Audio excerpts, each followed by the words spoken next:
What's the crack, guys? It's Nathan here, aka the Rambling Kern, and Kern School of Combat. So today, something slightly different. People have requested plenty of sparring footage, so what I'm going to do today, I'm going to show you a few different bouts, and then I'm going to break them down after and kind of show you the hows and whys of what's going on, explain the techniques, and show you how certain techniques are set up, and kind of the ins and outs of what collar and elbow is. Now, in upcoming weeks, I'm going to move on to some other topics within Irish martial arts, and you're going to start to see the beginnings of some of the cool future projects we're working on. So if you enjoyed this video, or if you want to see more sparring footage or more breakdowns, let me know. So I hope you enjoy. So today I've selected a few bouts that I found interesting. What you're going to see is the unedited clip just of the bout itself, and then afterwards I'm going to do a short breakdown and kind of explain the techniques and what's happening for those who aren't familiar with grappling or who just want to learn a little bit more. Hope you enjoy. Yeah, you know. This is a nice lightweight, so notice you can't if you plant your foot, you need to plant your foot outside in and then turn. You need to plant it. Plant your foot, get them upright. Plant and up. So during this bout, you can see both are looking to test each other's legs. You can see these kind of cursory tips with the leg. It's almost like throwing out a jab in boxing. You're looking to see your opponent's reaction. As you can see, Blue here is setting up the inside hook and uses this for a nice twisting throw.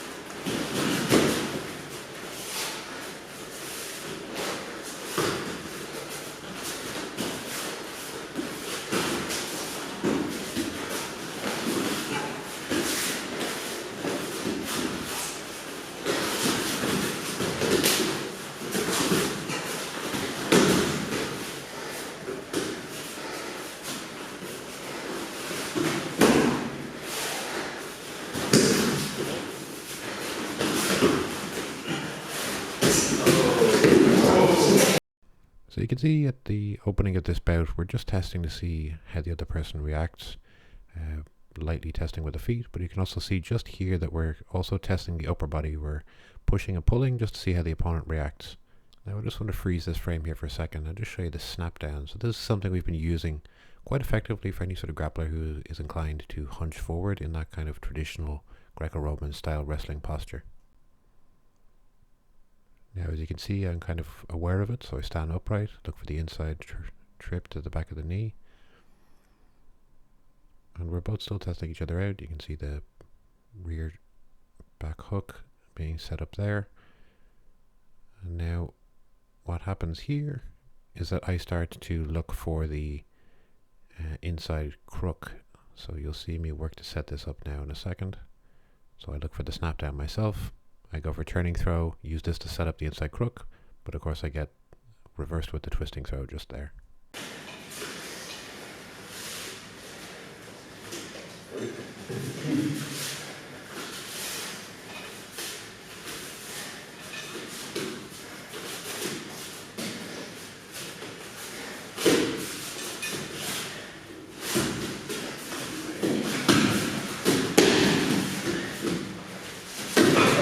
So on the topic of inside crooks, I thought this a nice little clip to highlight. So Andrew, as you can see here in Navy, has become very proficient with the inside crook. So in this bout, you can see me just gently testing his legs to see his reaction. And he's doing the same in return. And you can see here he sets up the inside crook. And what I do is I lift him slightly and follow the line of him and use my leg to trip his back leg. This can kind of be viewed almost as a counter to a counter.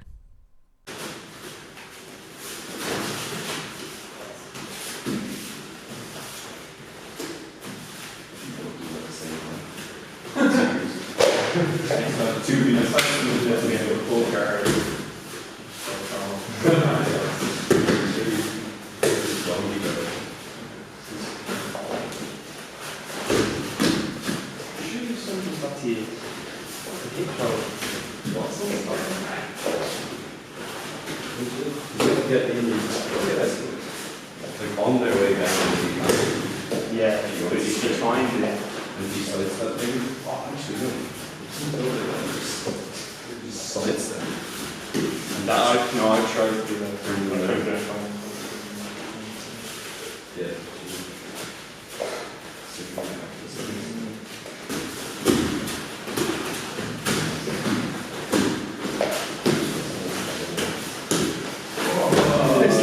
So this bout starts a little bit of the ways into it, as I had to kind of pause to briefly coach something. So you can see another little snap down attempt there. We're both being quite cautious. We're both a little bit tired at this point, both feeling each other out, looking to test with our trips. You can see I'm looking for the inside crook and a kind of cross crook sort of motion that I've been playing with over the past few weeks as well. As you can see here, we're both being quite cautious, both looking for our trips, looking to circle and angle and find the right position for ourselves. As you can see here, trying to also move Blue's head in order to get him into the position where I can access my throws. As you can see here, bending too much forward does obviously lead to those snap downs, so it's something that both of us, as you can see, are being quite cautious for. Now this little technique is something that I want to pause on and highlight for a brief second. So this is something that Blue has been working on for the past while.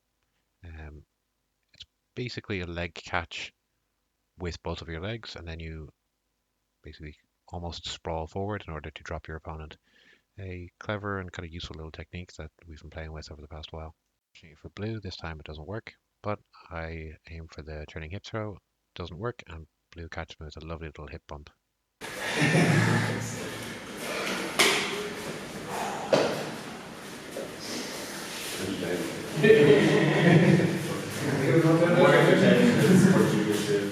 Yeah.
So as this bout is a bit longer than the others, I'm not going to break it down in its entirety. I'm just going to break down this final little sequence as I think it's something that might be of interest to a few people. So let's have a look at it. So here I'm just looking to set up the opponent's legs so that I can find the right angle that I'm looking for, where I can turn almost side onto him here, and this is what I call a cross crook. So I know within judo there's a number of throws from this position. This is not really what I'm looking for within this position. I'm actually using this as a setup for other things. So you can see I swap back to the inside crook here and then back into what I would call that cross crook and use that to finish the throw.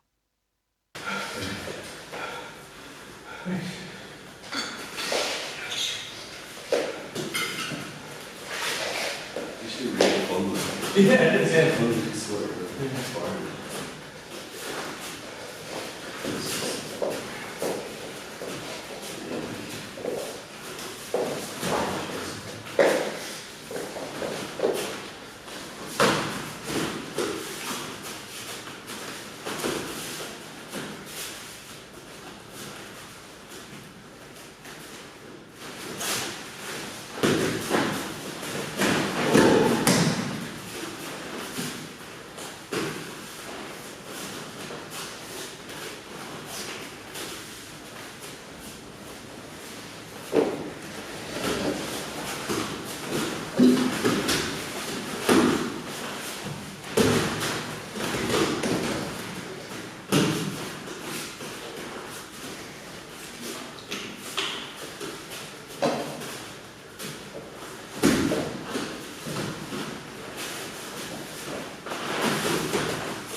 Yeah, it's the classic thing for you just kind of spaz out when you don't know how much you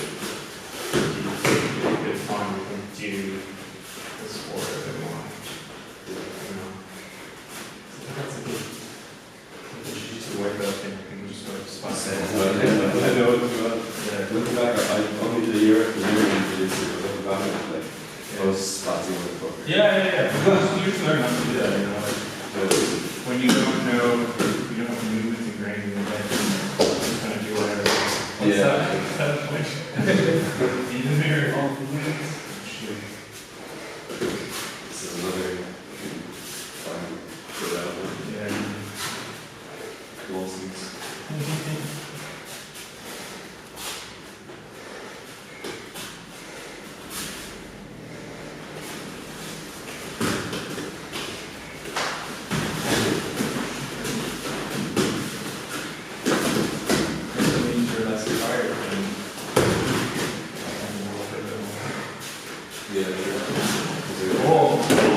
So this has kind of become customary in our club. We tend to start our bouts with a handshake, as we're not a Asian martial art, we don't really bow, and as we're not Brazilian Jiu-Jitsu, we don't really fist bump. So in this bout, you can see we're a little bit more tired, as you can obviously hear in the previous audio. A lot of heavy breathing going on.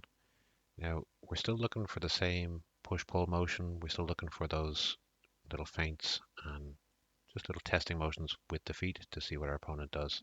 As you can see there, I just tried to catch the leg and lean into my opponent, but obviously just as I did, he shifted his hips back. And as you can see, we're both being very cautious.